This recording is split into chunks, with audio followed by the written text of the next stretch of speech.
Hi everyone, welcome back to my channel. My name is Deszren. Most people call me Des. Feel free to call me whichever. If you're new to my channel, welcome.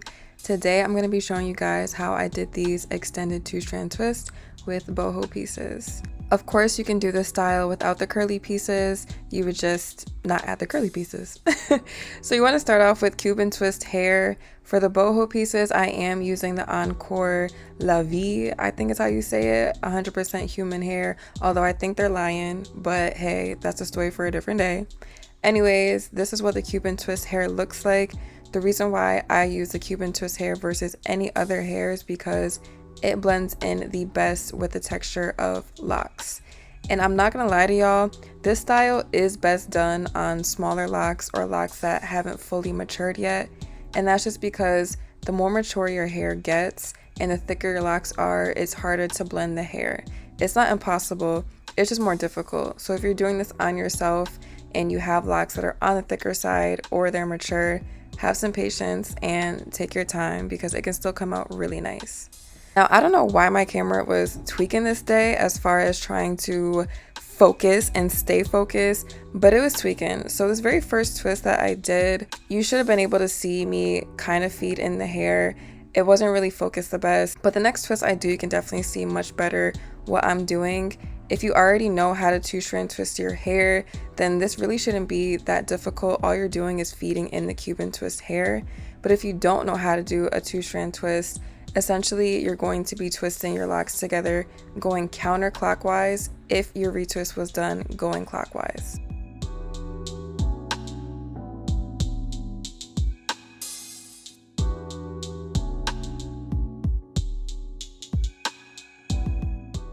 If you are having trouble tucking your ends of the twist or they keep popping out, especially if your hair is mature and your ends are sealed, it's probably because you're not actually wrapping the Cuban twist hair around your lock as you're twisting.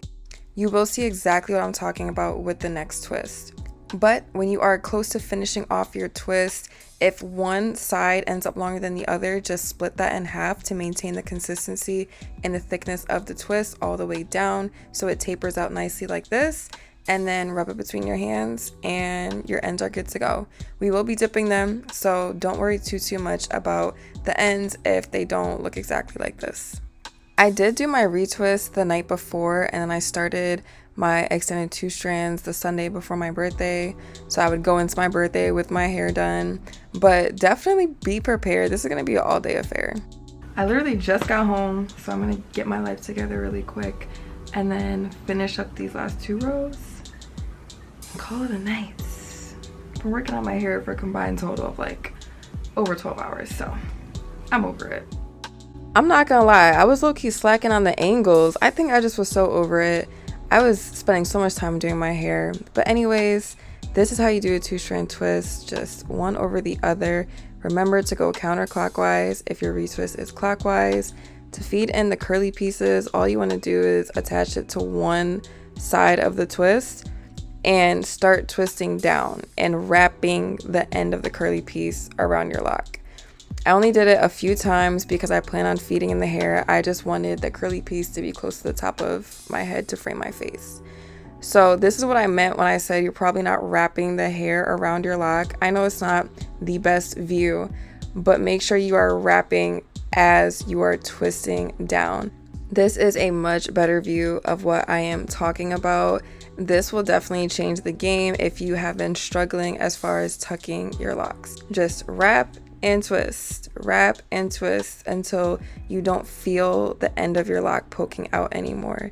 And then you should get a pretty seamless twist that looks something like this. Also, something that might be a little bit helpful when you are feeding in the curly pieces, when you are separating those curly pieces when it comes in the pack, put a little bit of gel on the straight end part and then separate the curly pieces. It just makes it easier to grab as you're feeding in the hair and also just easier to separate into smaller pieces as well. One thing I really like about this style is that it doesn't have to be perfect. It doesn't have to be super sleek and the twists don't have to be 100% perfect. I think the style honestly looks really good even as it gets messy and has like that lived in look, especially with the boho pieces. So if this is like your first time doing it on yourself or someone else, give yourself some grace, because mine definitely did not look nice at all when I first started doing them, and I wasn't even using the correct hair. So that would also make a difference on how your twists come out. If you are using the Afro springy twist hair, I think that's what it's called, it's not gonna come out like this at all. I think I actually have a video from when I did it on my last set of vlogs. My hair was red. I'm actually gonna put that video in the cards up above. You guys will see the drastic difference with the type of hair that is used for this style and how important it is when it comes to matching the textures. Remember when I said to take some hair from the other side if one side ends up too long? That's exactly what I just showed you and how I do it and how it clearly keeps the twist consistent.